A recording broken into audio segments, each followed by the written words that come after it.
4장 1절에서 11절까지 말씀을 가지고 우상숭배라고 하는 제목으로 하나님 말씀 살펴보도록 하겠습니다. 우리가 오늘 말씀을 함께 나누기 전에 선제되어야 하는 지식이 있는데요, 그것은 뭐냐면 언약궤에 관련된 거예요. 하나님께서는 이스라엘 백성들과 함께 하겠다고 약속해 주셨어요. 그리고 하나님께서 이스라엘 백성들 가운데에 함께 하심을, 하나님은 영이시니까 보이시지 않잖아요. 그래서 함께 하심을 이스라엘 백성들이 직접 눈으로 볼 수 있도록 주신 것이 무엇이냐면은 성막이었어요. 성막. 나중에는 성전이 되죠. 어쨌든 하나님께서 그 성막을 주셨는데, 그 성막의 가장 중심이 어디냐면 지성소라고 하는 곳이거든요. 그런데 그 지성소가 될 수 있었던 이유가 무엇이냐면은 언약궤가 그 안에 있었기 때문이에요. 하나님께서는 이 언약궤 위에서 모세를 통해 혹은 대제사장들을 통해 말씀하시고 이스라엘 백성들에게 하나님께서 직접 이 언약궤 위에서 말씀하시겠다고 하셨거든요. 그래서 그 언약궤 뚜껑을 뭐라고 하냐면 시은좌라고 얘기를 해요. 보통 다른 표현들도 있지만 시은좌, 무슨 뜻이냐면 은혜의 보좌예요. 하나님이 거기 앉아 계시겠다고 표현을 하셨거든요. 그 시은좌 위에 앉아서 이스라엘 백성들에게 내가 말을 전하겠다. 어쨌든 이 성전 중에서도 이 언약궤 위에서 하나님께서는 이스라엘 백성들에게 말씀하시겠다고 말씀하셨어요. 그렇기 때문에 이스라엘 백성들에게 있어서 이 언약궤라고 하는 것은 하나님이 임재하심의 상징이에요. 아, 하나님이 저기 앉아 계시는구나, 하나님이 저기서 말씀하시는구나, 그렇게 말씀하셨으니까 이 언약궤라고 하는 것은 하나님의 임재다. 하나님의 임재. 이 언약궤에 대한 내용이 오늘 이 4장 1절부터 11절까지 말씀입니다. 오늘 1절을 보면은요, 이 이스라엘 백성들이 블레셋과 전쟁을 치릅니다. 하나님이 약속하신 땅, 이제 이스라엘 백성들이 사사기를 지내면서 완벽히는 아닌데 어쨌든 하나님이 주신 그 땅을 차지하고 끊임없이 이방 민족들하고 완벽하진 않았기 때문에 전쟁을 치르거든요. 이 전쟁을 치르는, 어쨌든 하나님 땅에서 이스라엘 백성들이 전쟁을 치러요. 하나님의 백성이 하나님의 약속하신 땅에서 전쟁을 치른 결과 어떻게 되어야 할까요? 마땅히 승리해야 되겠죠. 이겨야 되는데 패배하고 맙니다. 블레셋이 승리하고 맙니다. 전쟁의 결과 이스라엘은 4,000명이 전사하게 됩니다. 그리고 블레셋은 이스라엘에 대한 침략을 더욱더 가속화하고 있었어요. 자, 이렇게 전쟁에서 지면은 어떻게 해야 될까요? 우리가 왜 졌는지 다시 한번 사후평가를 한 다음에 다음 전투를 대비해야 될 거 아니에요. 이스라엘 나라도 이렇게 전쟁에서 지고 나니까 사후평가를 했어요. 그래서 이스라엘의 장로들, 리더십들이 모여가지고 우리들이 왜 패배하였는지에 대해서 논의를 했거든요. 그 논의의 결론을 이렇게 내립니다. 3장 전반부에 이렇게 이야기죠. 백성이 진영으로 돌아오매 이스라엘 장로들이 이르되 여호와께서 어찌하여 우리에게 오늘 블레셋 사람들 앞에 패하게 하셨는고. 자, 우리가 전쟁을 치렀는데 그 전쟁을 치르고서는 패배한 이유를 우리가 살펴보자. 우리가 군사력이 부족하다, 훈련이 잘 안 됐다, 그런 얘기를 하고 있지 않아요. 전쟁에서 진 이유를 무엇이라고 얘기하고 있어요? 하나님이 지게 하셨다고 얘기하고 있어요. 여호와께서 어째서 우리에게 오늘 블레셋 사람들에게 지게 하셨는가, 패배하게 하셨는가? 하나님을 탓하는 건 아니에요. 이게 하나님의 뜻이었다라는 거예요. 우리가 어째서 우리가 이렇게 패배하게 되었습니까? 우리가 패배한 이유를 하나님께서 뜻하셨기 때문에 이렇게 된 것이라고 이야기하는 거예요. 그렇다면 다음 전투에서는 승리하기 위해 어떻게 해야 될까요? 당연히 하나님의 뜻이 승리하도록 하게 하면 되는 거겠죠. 자, 우리가 보통 이렇게 되면은 어떻게 하겠어요? 하나님이 패배하게 하셨으니 이제 하나님이 승리하게 하시려면 우리가 어떻게 해야 돼요? 마땅히 기도부터 해야겠죠. 그런데 이 이스라엘 사람들, 이스라엘 장로들은 다른 묘안을 냅니다. 그것이 바로 3절 후반절이에요. 우리 한번 읽어보도록 하겠습니다. 시작.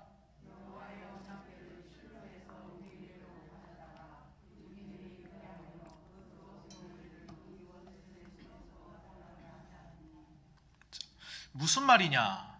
언약궤를 가져오자는 거예요. 자, 언약궤가 무엇이라고요? 하나님의 임재의 상징이에요. 언약궤를 갖고 오면 하나님이 자동으로 따라올 거야. 하나님이 자동으로 따라오면은 그래서 블레셋과 하나님이 전쟁하게 하자. 그러면은 우리가 우리 원수들 손에서 구원을 얻을 거다. 말이 되게 표현이 이상하죠. 그것으로 우리 원수들의 손에서 구원하게 하자 하니. 어쨌든 이스라엘 이 장로들의 이 생각대로 이스라엘 사람들은 언약궤를 실로에서 가져옵니다. 그리고 언약궤만 가져오는 것이 아니라 그 언약궤를 관리하고 있던 제사장 홈니와 비느하스도 같이 데려오거든요. 그래서 블레셋과 전쟁을 치릅니다. 자, 어떻게 될까요? 블레셋 사람들이 이스라엘 사람들이 막 언약궤가 들어오니까 흥분하는 걸 보고서는 두려워 떨어요. 오히려 블레셋 사람들이 언약궤에 대해서 증언을 하는데, 하나님에 대해서 증언을 하는데, 하나님은 홍해를 마르게 하신 분이고 전쟁에서 이기게 하시는 신이었다. 그 신의 언약궤가 들어오니 우리는 패배할 수밖에 없는 거 아닌가? 그렇더라도 우리가 나가서 열심히 싸우자라고 하는 블레셋 사람들의 이야기가 등장을 해요.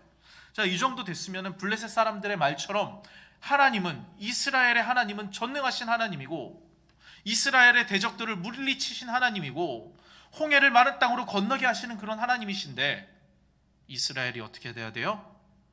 승리해야 되겠죠. 자, 그러나 두 번째 전쟁의 결과는 어땠는가? 아까 첫 번째 전투에서는 4,000명이 전사했지만 언약궤를 가져온 두 번째 전투에서는 3만 명이 전사합니다. 무슨 말이에요? 더 크게 패배했다는 거예요. 그런데 더 큰 문제는 여기에서 그치는 것이 아니라 무엇인가? 언약궤를 빼앗겼다는 거예요. 언약궤를 블레셋 사람들이 빼앗아 갑니다.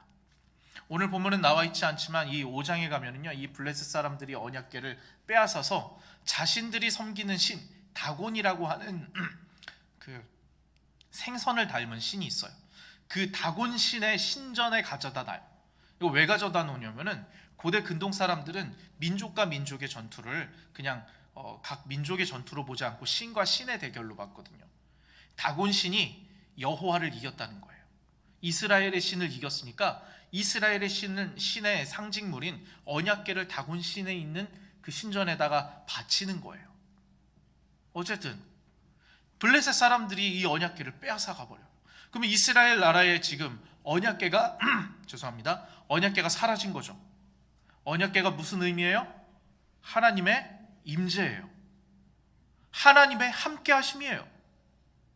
언약궤가 사라졌다는 건 무슨 얘기예요? 그렇다면 하나님이 이스라엘을 떠나셨다는 거예요. 하나님이 이스라엘을 떠나셨다는 거예요. 이스라엘이 어떤 민족입니까? 어떤 나라입니까? 어떤 백성입니까?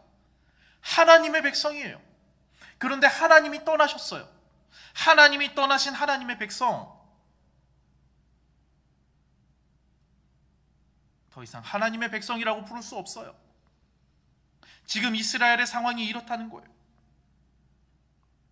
이 사실을 전해들은 당시의 대제사장인 엘리 제사장은 자신의 아들들이 전쟁에서 전사했다는 소식을 충격적으로 들었지만 그것에서 죽은 것이 아니라 언약궤가 빼앗겼다는 소식을 듣고 놀라 뒤로 자빠져 죽어버립니다. 임신했던 이 비느하스 제사장의 아내는 언약궤를 빼앗겼다는 소식을 듣고 충격을 받아 아이를 조산하게 됩니다. 그리고 죽어가며 이 아이의 이름을 짓습니다. 이게 21절, 오늘 읽지 않았지만 21절, 22절의 말씀 제가 읽어드리겠습니다.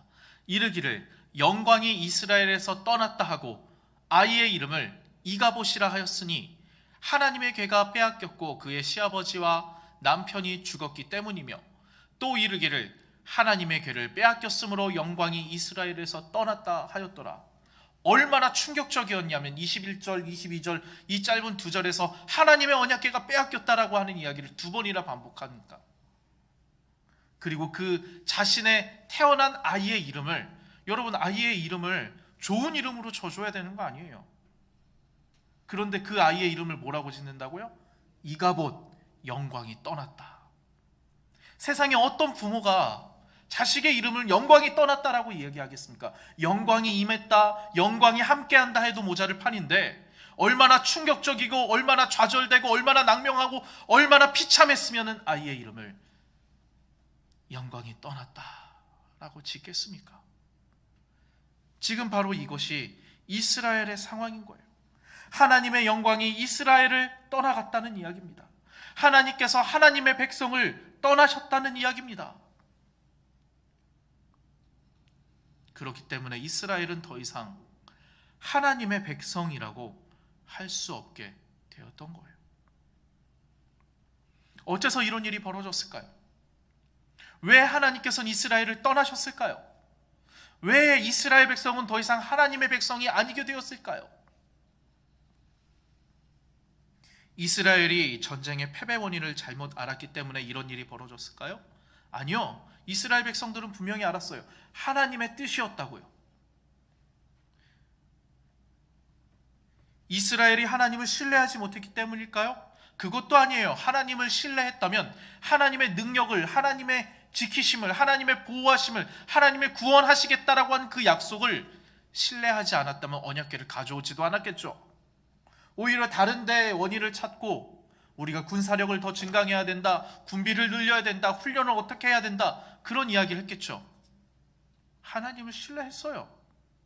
하나님이 능력이 많으시다고, 하나님이 지키고 보호하신다고 모세를 통해, 율법을 통해 말씀하셨다고 믿었어요. 그러니 하나님의 언약궤를 가져온 거예요. 이스라엘의 문제는 하나님을 몰랐던 것도 아니고 패배 원인을 잘못 알았던 것도 아니고 하나님을 신뢰하지 못한 것도 아니에요. 다른 데 있는 것이 아니라 우상 숭배에 있었어요. 이렇게 이야기하면 저한테 이런 질문을 하실 거예요. 오늘 본문에서 이스라엘 백성들이 우상 숭배했던 이야기가 없는데요. 앞선 사무엘상 1장부터 3장까지 이스라엘 백성들이 우상 숭배했다는 이야기가 없는데요. 도대체 무엇이 우상 숭배입니까? 여러분, 사람들이 우상을 섬기는 것은 어째서일까요? 여러분, 우리 주변에 많은 사람들이 우상 숭배를 하잖아요. 지금도. 왜 우상 숭배를 할까요? 왜 우상을 위해 재물과 시간과 헌신과 갖은 노력을 다해 우상을 위해 살아갈까요? 다른 데 있지 않습니다. 자기 자신을 위해서요. 자신의 안위와 이익을 위해서 우상을 섬기는 겁니다. 즉 이스라엘은 무슨 말인가? 하나님을 우상 숭배한 거예요. 하나님을 가져다가 우상 숭배한 거예요. 사람이 어떻게 우상 숭배할까요? 내가 우상을 위해 이러이러한 일들을 했으니 우상이 나에게 이러이러한 것들로 보답을 해줄 거다. 반대로 내가 우상을 위해 이러이러한 것들을 하지 않았으니 내가 원하는 이런 것들을 우상이 나에게 해주지 않은 거다. 보답해주지 않은 거다. 그런데 이를 관점만 조금 바꿔서 이야기한다면 이 우상은 내 행동에 따라 움직이는 거예요. 내가 무언가를 하면 나에게 보답하고 내가 무언가를 하지 않는다면 보답하지 않는 신. 사람이 어떻게 행동하는가에 따라 우상의 행동도 결정된다는 거예요. 즉, 우상을 신이라고 부르고는 있지만 실제로는 원하는 결과를 가져다 주기 위한 도구일 뿐이에요. 돈이랑 다르지 않아요. 여러분, 자판기에다가 동전 넣고서는 누르면 뭐가 나와요? 음료수가 나오죠? 우상 숭배는 이거랑 똑같은 거예요. 내가 자판기에서 음료수를 얻기 위해 돈을 넣는 행위와 다를 바 없어요.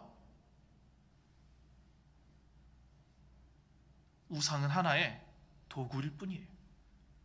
그리고 지금 이스라엘이 했던 이 모습이 바로 우상 숭배의 모습이라는 거예요. 하나님을 자신들이 원하는 결과를 가져오기 위한 하나의 도구로 취급하고 있는 거예요. 하나님을 두드리면 금이 나오고 은이 나오는 도깨비 방망이쯤으로 취급하고 있는 거예요. 그들의 말 속에서 그것을 찾아볼 수 있습니다. 아까 읽었던 3절 후반부에 제가 읽어드릴게요. 여호와의 언약궤를 실로에서 우리에게로 가져다가 우리 중에 있게 하여 그것으로 우리를 우리 원수들의 손에서 구원하게 하자 하니, 우리라고 하는 말이 틀리진 않았어요. 그러나 지금 초점이 어디 놓여져 있냐는 거예요. 무엇이 하나님께 영광이 될까? 무엇이 하나님의 뜻일까? 무엇이 하나님이 바라시는 것일까? 그것이 아니라 초점은 나에게 있다는 거예요. 우리에게로 하나님을 가져오자. 우리가 하나님께 나아가자가 아니라 하나님을 우리에게로 가져오자. 우리 중에 하나님이 있게 만들자. 하나님이 우리를 우리 원수들의 손에서 구원하게 만들자. 하나님을 그렇게 만들자. 하나님의 구원하심조차도 자신들의 전쟁의 승리를 위한 도구로 사용하려는 것이에요. 그렇기 때문에 잘 생각해 보면요, 하나님 대신에 바알과 아세라라고 하는 우상의 이름을 넣어도 별반 다르지 않아요. 그렇게 됐으니 이스라엘이나 이방 사람들이나 다를 바가 없죠. 하나님이 이스라엘을 떠나셨지만 사실은 이스라엘이나 블레셋이나 어딜 가나 별반 다르지 않으신 거예요. 왜 하나님께서 이스라엘을 패배하게 하시고 언약궤를 이방 땅으로 옮기셨습니까? 하나님께서 왜 하나님의 영광을 이스라엘 중에서 거두셨습니까? 그것은 다름이 아니라 이스라엘이 하나님을 우상처럼 섬겼기 때문입니다. 이방인들이나 이스라엘이나 똑같은 자들이라는 거예요.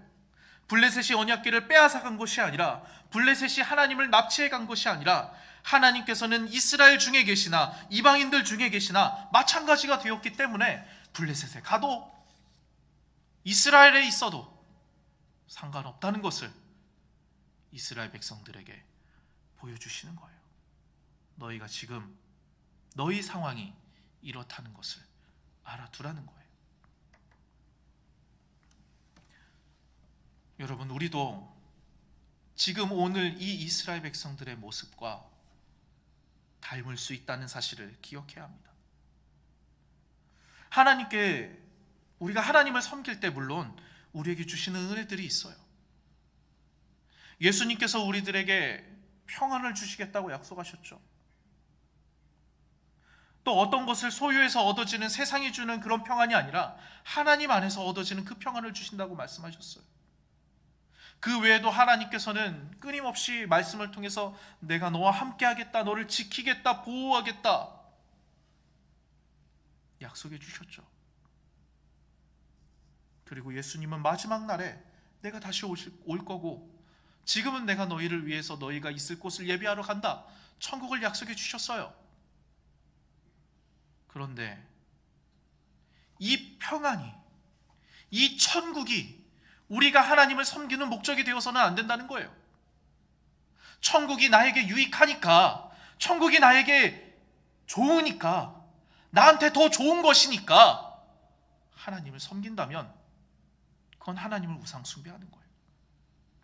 조금 극단적으로 얘기한다면 천국마저도 우리가 하나님을 섬기기 때문에 우리에게 주시는 하나님의 은혜요 선물인 것이지, 천국 자체가 우리의 소망이 될 수는 없어요. 여러분, 천국이 왜 천국일까요? 왜 하나님 나라가 하나님 나라일까요? 하나님이 계시기 때문에 천국이고, 하나님이 함께 하시니까 하나님 나라 아닌가요? 그런데 하나님은 상관없고 일단 하나님이 주시는 그 천국이 좋으니까 내가 하나님을 섬기는 것이라면은, 사실은 하나님이 상관없어도 그 천국은 우리에게 중요한 것이잖아요. 그렇다면 그게 무슨 천국이냐는 거예요. 우리는 우리의 신앙생활조차도 우상 숭배를 할 수 있다는 위험성을 가지고 있어요. 그렇게 본다면 우리가 우상 숭배하지 않는 것이 도대체 무엇이 있겠습니까?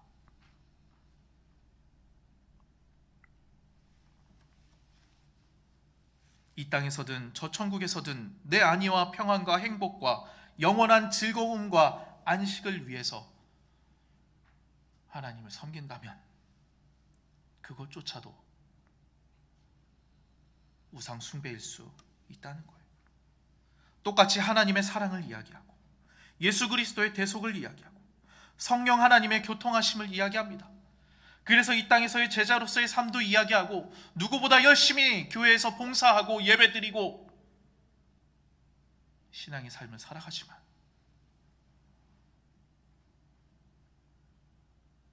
우리의 신앙생활의 그 목적이 신앙생활을 통해서 얻어지는 부수적인 것들이라면, 내 마음의 보람, 사람들의 인정, 때로는 하나님께서 우리에게 주시는 것들이 목적이라면 그것은 우상 숭배와 별반 다르지 않다는 것이에요.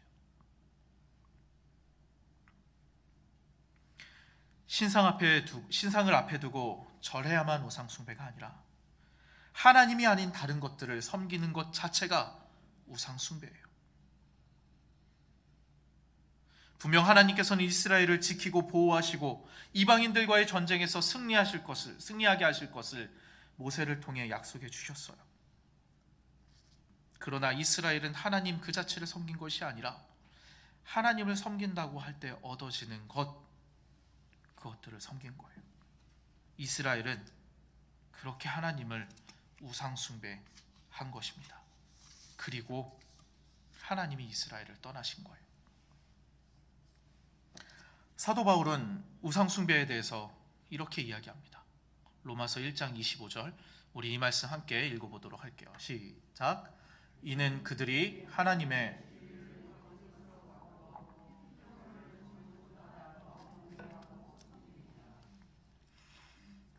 경배하고 섬기지 않는 것이 아니고요, 피조물을 조물주보다 더 경배하고 섬기는 거예요. 다시요, 조물주를 안 섬기는 게 아니에요. 피조물들을, 그러니까 하나님이 만드신 것들을, 하나님으로부터 나온 것들을 하나님보다 더 섬기는 거예요. 하나님보다 더 경배하고 하나님보다 더 섬기는 것. 조금 더 쉽게 이야기하자면 하나님보다 더 사랑하는 것이 바로 우리의 우상이고, 하나님보다 무언가를 더 사랑한다면 그것이 바로 우상 숭배예요. 결국 우상 숭배는 사랑의 문제입니다. 그런데 가만히 생각해 보면 우리 삶 속에서 하나님보다 더 사랑하는 게 사실 많아요. 진짜 그렇더라고요. 안 그럴 줄 알았는데 아이 낳고 나니까 그렇더라고요.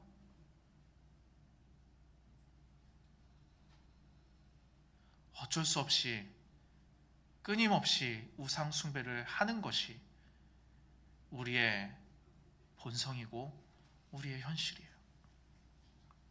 우리는 이 우상 숭배에서 벗어날 수 없습니다. 그렇다면 우리는 어떻게 해야 될까요?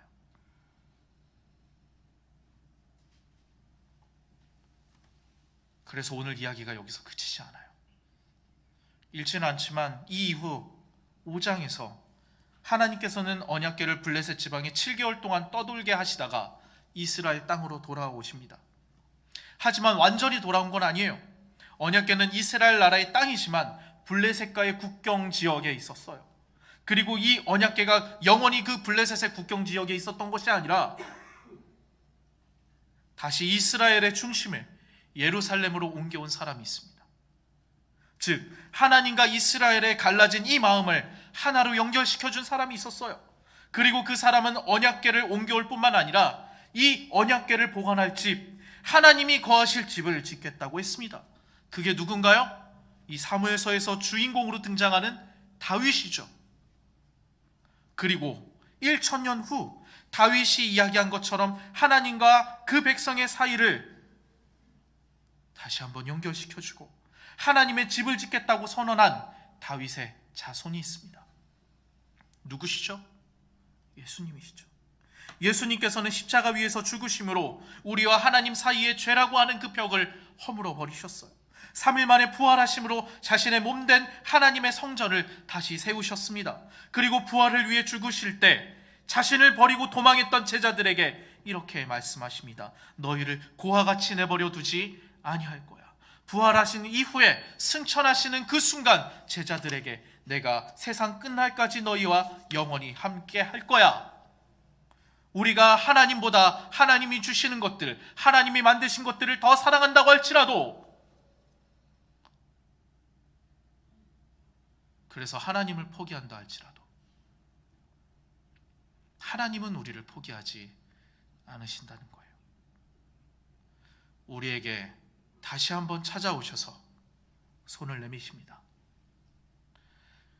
공의로 심판하시고 이스라엘의 유상 숭배가 얼마나 비참한 것인지 알게 하기 위해 때로는 이스라엘을 떠난 것처럼 보이시지만 사실은 이스라엘을 떠나지 아니하시고 이스라엘과 함께 하시며 다시 한번 사랑을 베푸시는 그 하나님이 우리의 아버지십니다. 다시 아까 전의 이야기로 돌아와서 우상숭배는 결국 사랑의 문제라고 말씀드렸어요. 잘못된 사랑을 덮는 유일한 방법은 바른 사랑을 하는 거예요.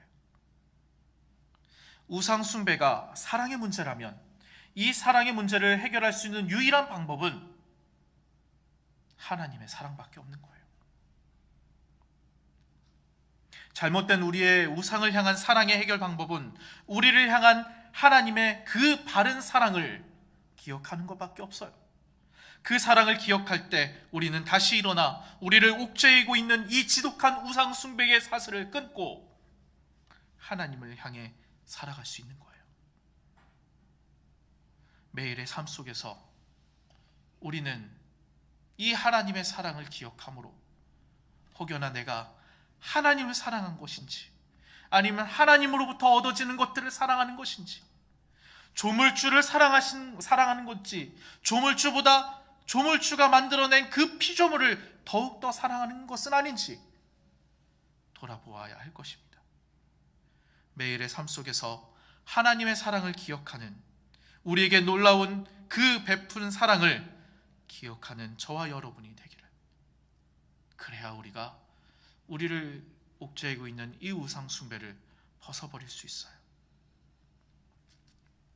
하나님께서는 오늘 이스라엘을 영원히 떠나시는 것이 아니라 다시 돌아오시어서 한 사람 다윗을 통해 이스라엘을 회복해 하셨습니다. 그리고 예수 그리스도를 통해 우리를 회복해 하셨습니다. 그 사랑을 기억할 때 우리가 이 우상 숭배를 멈출 수 있으니 날마다 그 사랑을 기억함으로, 또 그 사랑에 반하여 우리의 사랑은 어떠한지 되돌아보므로 우상 숭배를 끊고 바른 하나님의 사랑으로 우리의 잘못된 사랑을 덮어버리는 저와 여러분이 되기를 주님의 이름으로 소망합니다.